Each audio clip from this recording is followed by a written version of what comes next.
This podcast is brought to you by WRFL, Radio Free Lexington. Find us online at wrfl.fm. Catch us on your FM radio while you're in Central Kentucky at 88.1 FM all the way to the left. Thank you for listening, and please be sure to subscribe.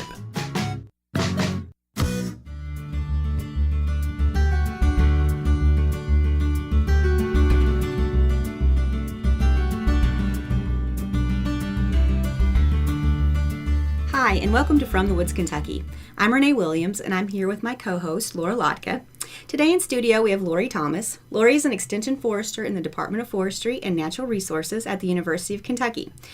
Today we're going to talk about backyard birding. If you've missed any of Laurie's past shows, we encourage you to listen to those as well. As she's been a guest on our show, and she's done fall color and Christmas trees and citizen science. And Laurie, it's a great pleasure to have you back in the studio today. It's great to be here. Thank you. So before we talk about the great backyard bird count, tell us a little bit about what you do at UK. Well, as you said, I'm an extension forester, and I know that probably doesn't mean a whole lot. Basically, I'm an educator, so I'm helping educate landowners and youth across the state about forest management, forest resources, conservation, and those types of things dealing with our natural resources. It's a great job. It's you get to work with people and you get to be outside some, so it's really wonderful. Okay. Great. Well, thank you again for joining us today. Yeah. Now, tell us a little bit about the Great Backyard Bird Count. All right. Well, this is an event that I like a lot. I participate in it, have for several years now. But so we've got coming up, this month right now, it's the 21st Annual Great Backyard Bird Count.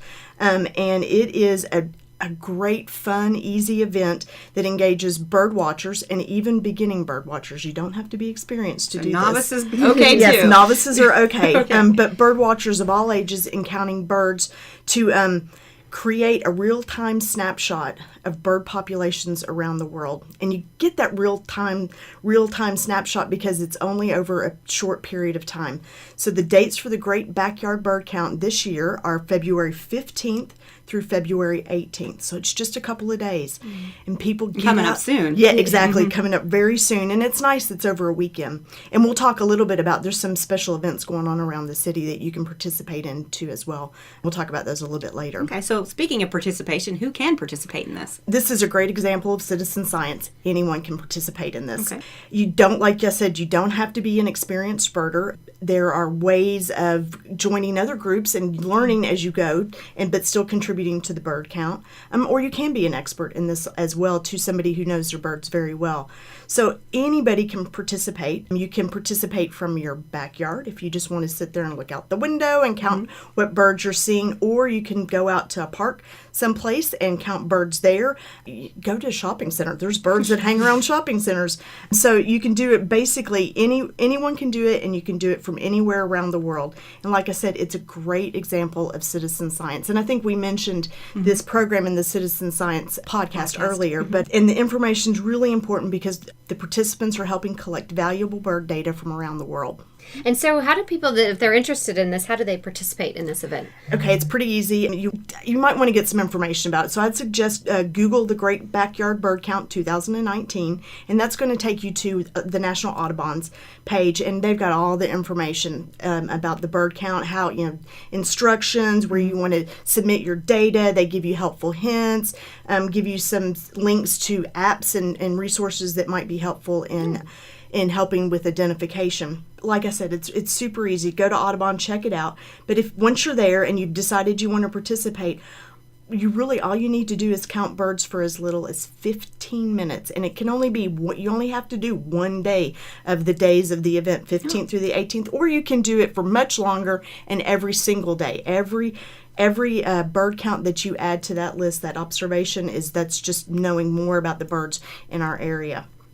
So speaking of that, so what kind of birds are we expected to see? Okay, that's a good question. Hopefully there'll be some really interesting, different, unique ones. We haven't had a whole lot of cold weather, so we haven't gotten some of our northern birds, as many of them in this area this year, but for sure you'll see some of our year-round residents. And one of those would be, an example of that would be the northern cardinal. Oh, okay. So what does that sound like?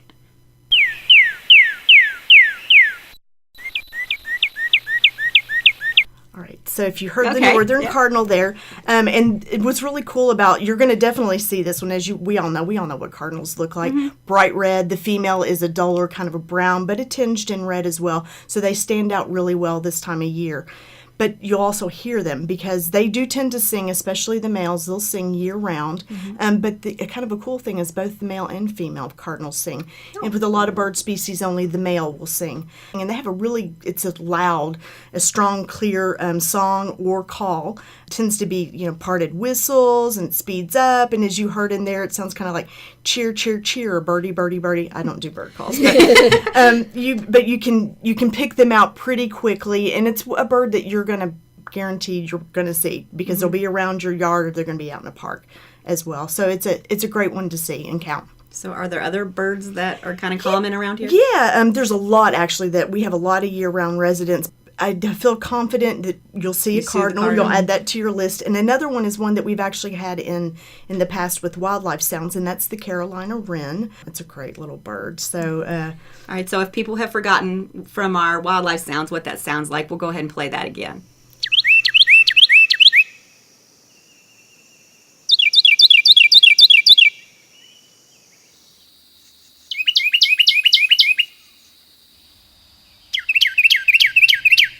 isn't that great? Yeah. And the cool thing that it's really loud and it is a tiny, tiny little bird. You may not see it, but you may because they're not terribly shy. So they'll come out. If they're in the shrubs, they'll be out towards the end. If you've got a back porch, they'll be up on your porch. But it is a tiny little bird and it's got a little tail that shoots upright. But it has a great, very strong, loud call. Mm-hmm. And as you notice, there's all kinds of people come up with the phonetics. What does it sound like? And some say it sounds like tea kettle, tea kettle, tea kettle. So, and you'll hear that most likely while you're out because you'll hear them this time of year as well. So, yeah, look for the wren and the northern cardinal. Okay. So why is this an important event? Okay, that's a good question. Yeah, why should I participate? Yeah, in this? Besides, I'm tired of being inside and I want to get outside. I mean, if you love birds, that's one thing, but, why should anybody else? Mm-hmm. Well, I think we all kind of care about our environment and knowing what's going on. And by going out and participating in this event, your checklist that you submit to the Backyard Bird Count is helping researchers, because remember, it's citizen science. Mm-hmm. We are the non-scientists that are contributing data to the scientists, and that are helping researchers at the Cornell Lab of Ornithology and the National Audubon Society learn more about how our birds are doing, if we're seeing shifts in populations, how weather patterns might be impacting birds as their movement across the world, actually, because this is a worldwide event. It's not just here in North America. Oh, okay. Which is a very neat thing. Mm-hmm. And by getting some of this information about these birds, how they're doing, that kind of helps chart how can we protect them. What do we need to do? Habitat improvement. Mm-hmm. Things that we should be thinking about as in the near future for these bird species out there. And like I said, it's creating this huge. I mean, last year there were over 180,000 checklists submitted. And these they were submitted online, and that created, can you imagine that, this little huge instantaneous snapshot of global bird populations just in those couple of days. So that's a lot of information, very, very valuable information for scientists. So, and I wanted to also mention, when you go to the Audubon's page and also to Cornell Lab of Ornithology, which it'll actually, if you go to Audubon, it's going to send you there as well. It's going to show you maps and stuff of the data from last year and other years and great photos. Mm-hmm. People like to also submit photos, from their counts. So you can get a good look at some of the birds around the world, not just here. But I wanted to point out, through the Backyard Bird Count in 2014, the Backyard Bird Count data was really important in highlighting this large eruption of snowy owls across the Northeast and the Mid-Atlantic and the Great Lake areas. In fact, there were some in Kentucky, which they're not common, but people saw one or two in the Louisville type area. Mm-hmm. We found, they were able to identify that because of this Backyard Bird Count. Oh. And it also shows, the data shows how the effects of warm weather patterns have on bird movements around the country. So we ought to see weather's been a little different this year, so we might see some interesting patterns in 2019. Just a little bit more on data. I love this. Like I said, there was over 180,000 checklists submitted last year for a total of 6,459 species were observed worldwide, and over 28 million individual birds were counted. Wow. That's a lot of great. information. Yeah, a lot of It is. information. Yeah. But do go and check out some of the summary data. It's really interesting. We'll post all those websites that she mentioned on our website, so you can have some quick links out there. So, And do you know how long this has been going on? This is the 21st annual, so it's been so it's going been on. on. Right, so there's a lot of data there, and each year, there's more of us, and we add to it, which is great. no, that's good. So, what are tools or guides out there that might help some of the citizens with identifying them? Yeah, it's a good question. You may not know what bird you're looking at to be able to tell them. Especially, even if you've done a little bit of birding, it's always good to have some resource guides of some description. I know I take out my field guide, and I also have apps on my phone, because sometimes you'll see something you don't see regularly, and it's good to be able to document that bird, because if it's not a common bird, we want to let them know about it, because hey, here's some new data. Right. But there are some good tools and apps out there. To mention some of the apps first, so we've got the Merlin Bird ID from the Cornell Lab of Ornithology. You can get all these through your app store. That's a great one. It actually walks you through. It'll say, ask you where you're at, so it can it's pulling data from, if you're in the Kentucky area, kind of where we're located, knowing what birds should be here, and then it's going to ask you size, color, was it flying, was it perched or whatnot. So it's going to ask you some questions, and then it's going to narrow that list down and spit out possible birds that it could be, and you can look at those photos and say, yes, that's the bird, which is That would nice. make it easier. Yes, make it much easier than flipping through the traditional field guide going, well, I think it looks like this, or not even knowing where to look. So that's a great one, the Merlin Bird ID.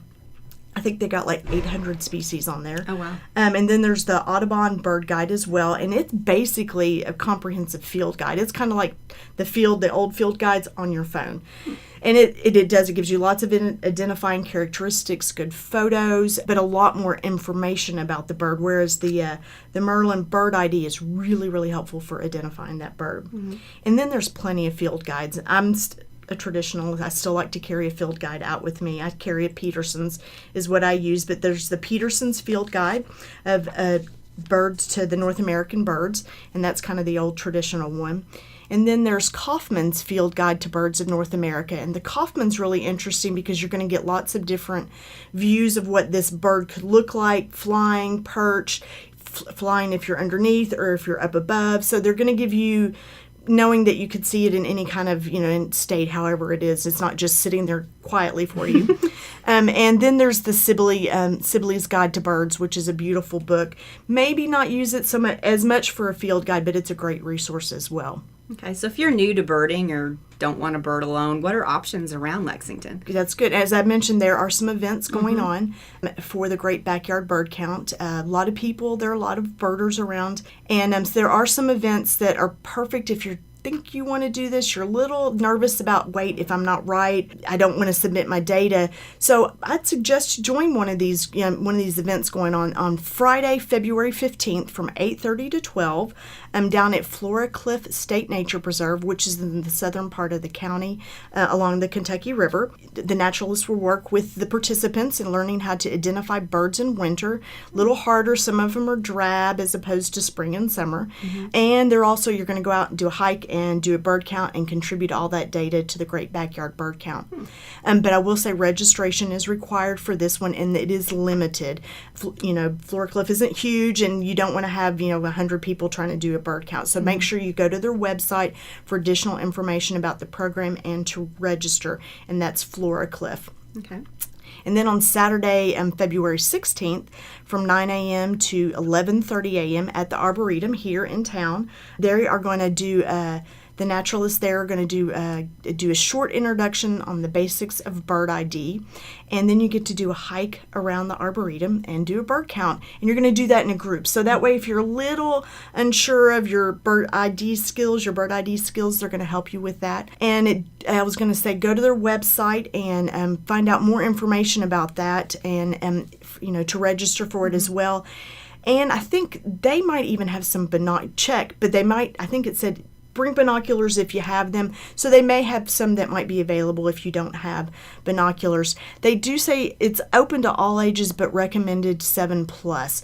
And really a lot of that comes down to being able to use a set of binoculars. It's hard when you're very young. Right. But do give the Arboretum a call or check out their website for the Saturday, February 16th, Great Backyard Bird Count event. And then finally on Sunday, February 17th, from 3:30 to 6 p.m., Central Kentucky Audubon will be at Talon Winery for an owl prowl, which are kind of cool. There's been a lot of these been going on around town all through January and up through February. This is a good time to go out and listen for owls in the evening. But they're going to do an owl prowl and wine tasting down there. So this will be for the adults. And if you want to find out more information about this, you visit the Central Kentucky Audubon website for more information. And if you're interested in participating, you must RSVP, and it'll tell you this on the website, to the president at ckas.org. That stands for Central Kentucky Audubon Society. But it could be a very fun event. They're looking for short-eared owls. So owls is all they're looking for. No, they'll look for other birds too? as well, yeah, because there's quite a, it's a big, Talon is an open wide field. There's water there, so there will be water birds. So you'll get, if you want to, you can participate in a little wine tasting, and then you can go out and do some birding. And starting once the sun starts to go down about 5:30 is when they'll start the owl prowl, and then Talon closes at 6. So you'll get to do birds that would be out, your regular birds, and then also look for owls as well. Okay. You've been listening to From the Woods, Kentucky with co-hosts Renee and Laura. We'll be right back after this short break.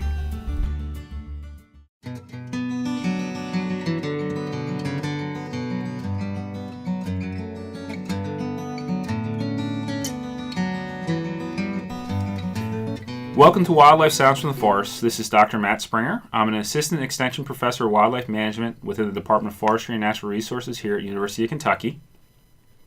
I'm here to teach you a little bit about the animals that live in our forests, especially those here in Kentucky. For those of you who might just be joining us, each week we'll play a wildlife sound from our forest.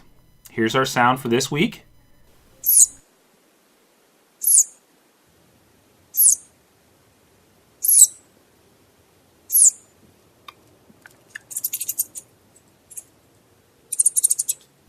Stay tuned towards the end of the show. We'll talk about this animal and why it is making that sound.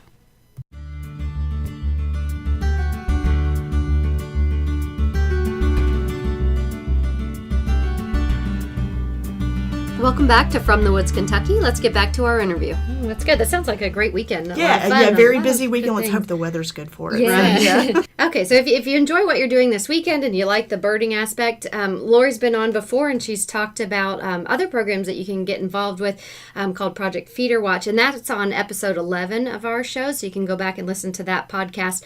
The show was on Robinson Forest, but towards the end in Wildlife Sounds from the Forest, she talked about Project Feeder Watch and she talked about getting things set up, getting bird feeders in your backyard, what kind to look for and things like that. And that's still going on, right? Right, yeah, it goes on through April. And she mentioned that was a November through April thing that happens every year. The other thing, if you're interested, is go back and look at our podcast for episode 15 on citizen science, and she talked about the Christmas bird count that was in there. So we've got a lot of birding, information out there, and this is very helpful if you want to get some things set up in your backyard, especially for next fall. It would be a great time for that. So go back and listen to both episode 11 and episode 15 for that. Well, thank you. And you've presented us with a lot of great information today. And what do you want to leave our listeners with? 1 to 2 takeaway items. If you haven't gone birding, go out and give it a try. You might get hooked on it. And know that while you're outside doing that, you're enjoying something that is healthy for you, and you're contributing to data that is very important for us across the world. Just one more question about birding, though. If you've never done it before, what are some things that you should bring with you? That's a very good question. Yeah. Again, you might have because you might be going to one of these events. Right. Yeah. Well, have your tools and go ahead and download the Merlin Bird ID. Is good on your phone. Download that. If you have binoculars, bring those. But you can bird without binoculars. Probably just a little bit harder to see as they're moving around. Right. Yeah, you're not going to see very far. And bring some binoculars. Also, dress for the weather. If it's going to be cold, dress appropriately. Dress for being outside at all of these events as well. Okay. great. Well, thank you, Laurie, for joining us today. We greatly appreciate you coming on, as always. Thank you. So if you'd like more information on what you've heard on today's show, visit our website at www.fromthewoodsky.org. Stay tuned now for another episode of Extension Notes.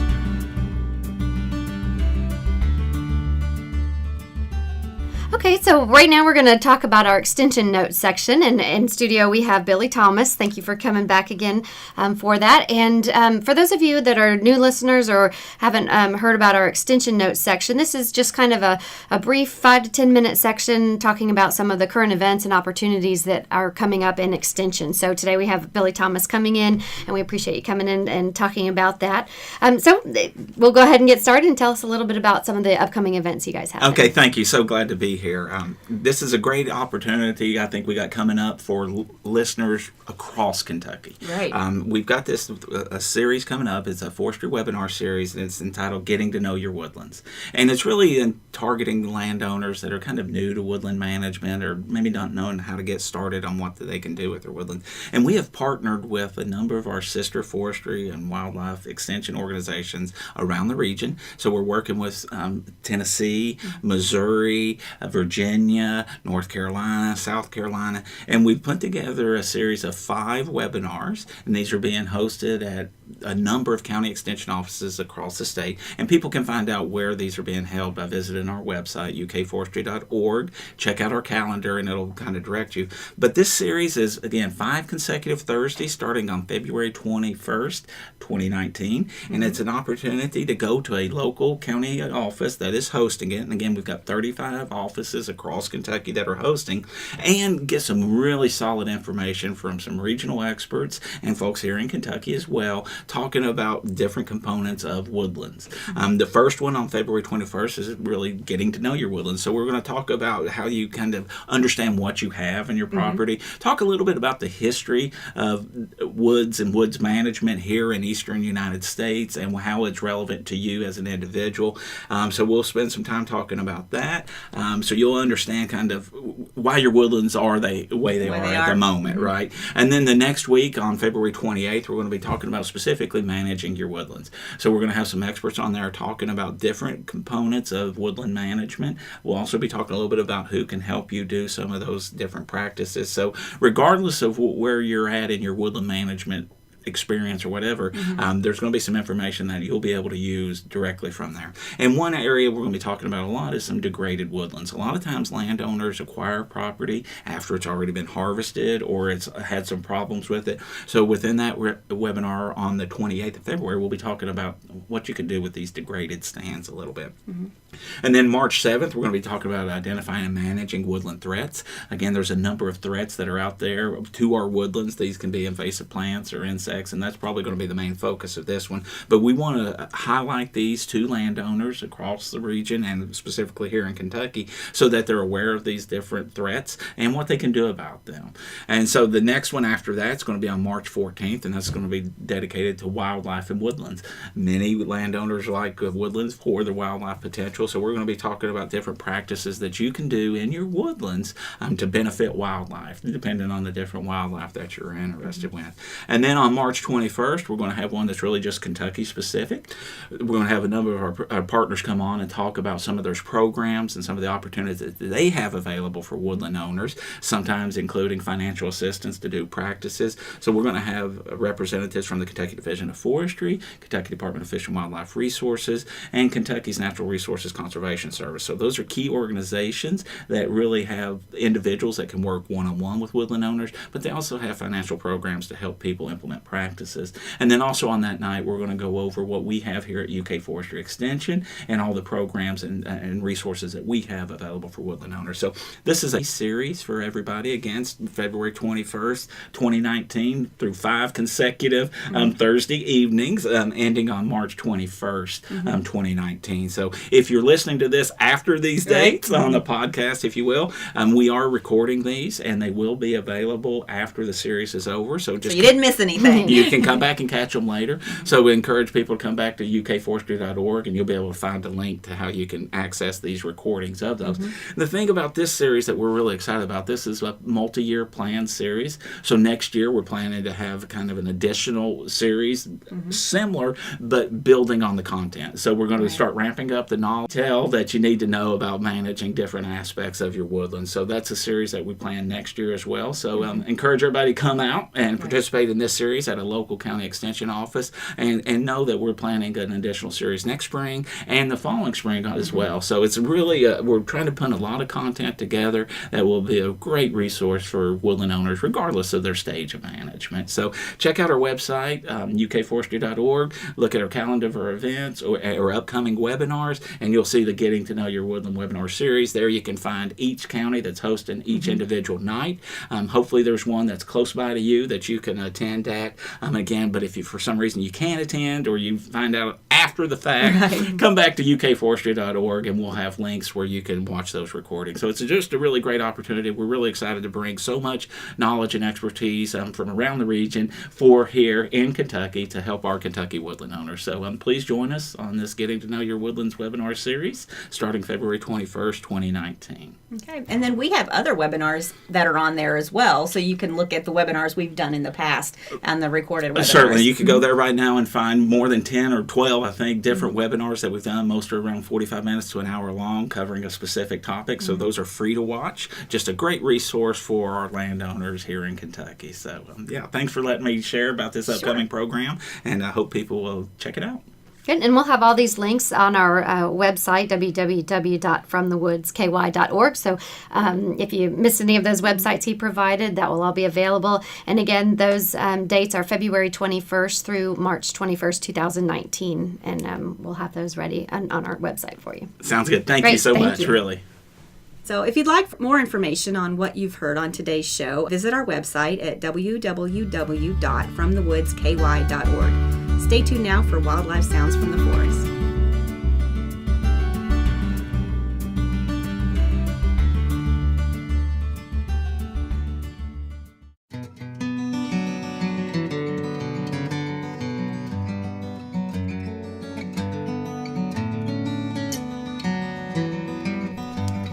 Welcome back to Wildlife Sounds from the Forest. I'm Dr. Matt Springer, Assistant Extension Wildlife Professor in the Department of Forestry and Natural Resources. Before I tell you what that sound was you heard at the beginning of the show, let's play it again for you.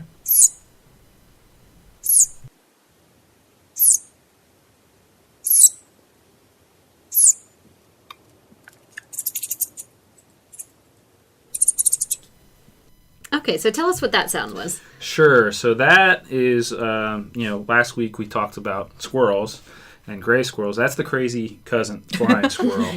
And we have the southern flying squirrel here in Kentucky. And they are something that we can see in town in Lexington. We've seen them at the Arboretum. In particular, I know for sure they're at the Arboretum. I'm pretty sure they're in many other areas in town, especially areas that have a lot of trees. So what do they look like? So they look, they're about half the size of a gray squirrel, and they are nocturnal, and like many things that are nocturnal in the mammals and bird world, they have super large eyes relative to their head size, and that's to compensate for being at night and being active at night. And when they spread their arms out, which they do when they fly, in quotations there, they actually have skin, a membrane of skin that connects their front arms to their back arms, which creates that parachute-like effect for them to glide across from one tree to another. So they don't really fly; they just kind of glide or free fall. It's a controlled fall. That's right. It's they do not actually fly, unlike their name suggests. They will usually jump from one high part, of a tree to another tree that's not that far away. So if they want to get back up the tree, they'd have to climb. They have to climb, and they're very good at that. Just like any other squirrel, they can move pretty quick. They are probably a little slower on the ground relative to the other squirrels because of the membrane. Probably makes it a little harder for them to run. So do they spend most of their time in the trees? They spend a lot of their time in the trees, and most of their food is related to nuts and berries and those kind of things. So they can be found above ground. So how closely related are they to the gray squirrel? So are they similar? They're similar, but not as close as you'd think. Okay. Their evolution, to get those membranes, it diverged pretty long ago. So they're not as close cousins as we would, the name as I used earlier. Right. So in relation to the size, what's the difference between the gray squirrel we see and the flying squirrel? So it's right about half the size, and their tail, they have a long tail relative to their body size, just like most of our squirrel species that are arboreal or tree squirrels.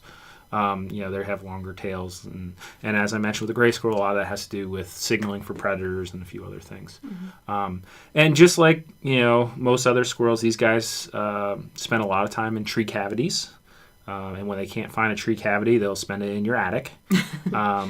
They actually, about this time of year in the winter, usually they live fairly solitary lives. But this time in the winter, you can actually find them in groups of 10 to 30 squirrels in a cavity, all huddled together, trying to stay warm. Oh, okay. And then other times, you may find one or two in the summer and together, and probably relating to whether or not they're related, mom and the babies. So do they build nests as well, or do they not do that? They will build some nests, especially in the winter, to try to insulate themselves with moss and leaves and potentially tree bark.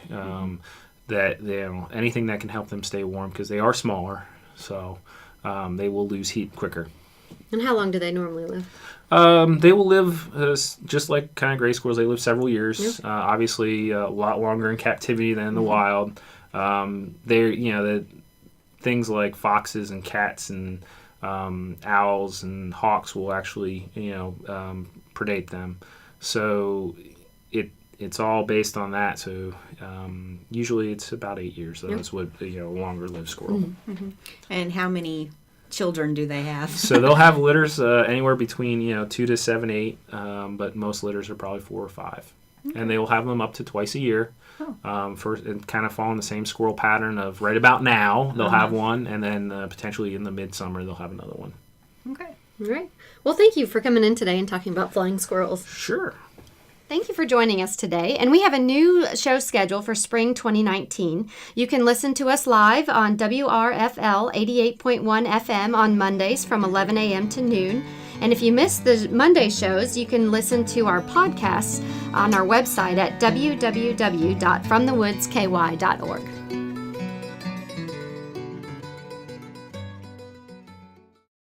Hey there. If you're enjoying this podcast from WRFL Lexington, you may enjoy our live radio stream at WRFL.FM and, of course, via radio at 88.1 FM in the Central Kentucky area. We have a wide variety of programs you're sure to enjoy. Just go to WRFL.FM/schedule and see what programs appeal most to you.